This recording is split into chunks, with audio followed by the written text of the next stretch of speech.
Chapter 5 मूल अधिकार। भारतीय संविधान के किस भाग में नागरिकों के मौलिक अधिकारों का उल्लेख किया गया है? भाग 3। निम्नलिखित में से कौन सा मूल अधिकार भारतीय संविधान के नागरिकों को नहीं प्रदान किया गया है? तो सूचना का अधिकार मूल अधिकार नहीं है, जबकि देश के किसी भी भाग में बसने का अधिकार, शोषण के विरुद्ध अधिकार और लिंग समानता का अधिकार मूल अधिकार है। निम्नलिखित में से किस अनुच्छेद में समता के अधिकार का प्रावधान है? अनुच्छेद 14। भारतीय संविधान का कौन सा अनुच्छेद अस्पृश्यता का उन्मूलन करता है? तो अनुच्छेद 17। आइए देखते हैं कौन सा सही सुमेलित नहीं है। अनुच्छेद 14 विधि के समक्ष समता सही है। अनुच्छेद 16 अवसर की समानता सही है।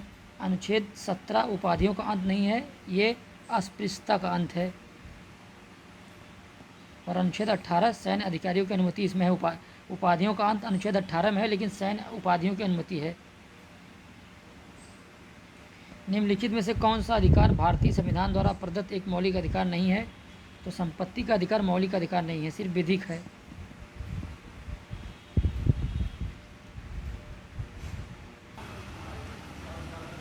प्रेस की स्वतंत्रता किस अधिकार में निहित है? भाषण की स्वतंत्रता अधिकार में, यानी अनुच्छेद 19 में। भारतीय संविधान का अनुच्छेद 19 प्रदान करता है 6 प्रकार की स्वतंत्रता को। किसी अपराध के लिए अभियुक्त को स्वयं अपने विरुद्ध गवाही देने के लिए बाध्य नहीं किया जा सकता। भारतीय संविधान के किस अनुच्छेद में यह प्रावधान है? 20 क्लॉज 3, अनुच्छेद 20 क्लॉज 3। भारतीय संविधान के अनुसार जीवन का अधिकार एक है मौलिक अधिकार।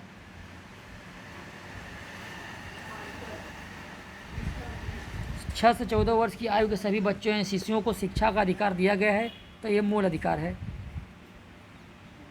मूल अधिकारों के अंतर्गत कौन सा अनुच्छेद बालकों के नियोजन से प्रत्यक्ष रूप से संबंधित है? तो अनुच्छेद 24।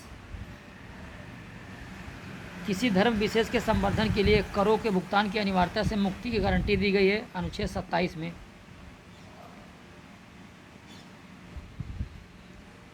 रिक्त स्थानों की पूर्ति करें। अधिकार कर्तव्यों को अनुदेशित करते हैं। मूल अधिकारों से संबंधित विवाद निम्नलिखित में से कौन सा है? तो गोलकनाथ बनाम पंजाब राज्य 1967। निम्नलिखित में से कौन सा मूल अधिकार विदेशी नागरिकों को प्राप्त नहीं है? तो अभिव्यक्ति की स्वतंत्रता का अधिकार, यानी आर्टिकल 19, ये विदेशियों को नहीं दिया गया, विदेशियों को। जबकि विधि के समक्ष समता 14, प्राण एवं दही स्वतंत्रता और शोषण के विरुद्ध अधिकार, ये विदेशियों को भी प्राप्त है। अल्पसंख्यकों के हितों की सुरक्षा पर किस अनुच्छेद में प्रावधान किया गया है? तो अनुच्छेद 29।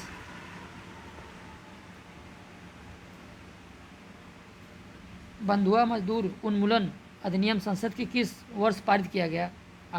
1976 में। मंडल आयोग द्वारा अपनी रिपोर्ट किस वर्ष प्रस्तुत की गई? 1980 में। भारत के संविधान के किस अनुच्छेद के अंतर्गत सशस्त्र बलों के सदस्यों के मौलिक अधिकारों को विशेष रूप से प्रतिबंधित किया जा सकता है? तो अनुच्छेद 33 के अंतर्गत।